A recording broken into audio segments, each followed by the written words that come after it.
Guys, Innova Setup XE. Ito, Innova XE, sineset up rin namin. This one's from Ilocos pa. So ito, sinet up na namin. Brand new, 28 km. So nilagyan namin siya ng 3-color projector fog light. Tapos in-upgrade namin yung ilaw niya. Low beam, high beam, park light. Lahat yan, full LED vision. So projector JCL, tignan niyo yung ilaw. Napakalakas, diba? So super lakas ang ilaw. Ito full LED rin upgrade for the Innova. Sobrang hina kasi ng ilaw ng Innova. Ito talaga yung ginagawa natin. Then sa ilalim, skid plate, nilagyan namin siya. Protection sa ilalim. Then nilagyan namin siya ng hood shocks. Hood shocks yan. Para na siya sa mga Fortuner hood shocks.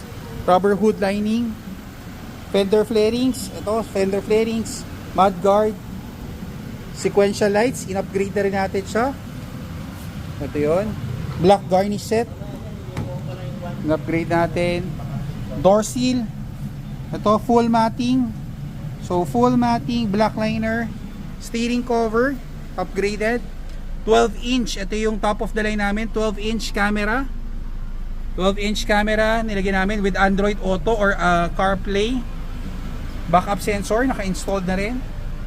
So, ito yung upgrade natin. We'll show you. Noise reducer, nakabitan natin. Step cord, fender flarings, mudguard. Ito, rear seal, nilagyan namin. Backup sensor, all black, ginawa natin. Full LED interior. Black liner, full matting. Ito, pambiyahe mo na. So, upgraded na to. So, yan o.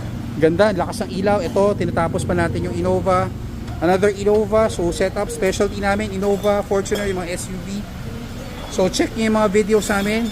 Ito na yung ilaw mo. So kung may Innova ka, ito na yung actual gagawin nating ilaw. Napakalakas. So sure tayo. Naka-align na yan ha. In-align na rin namin yan. So kami na rin mag-a-align para sa inyo. Gamit na lang pag natapos namin. So send us a message. We'll book your schedule. Panoorin yung mga videos namin. And we can set you up here. Thank you.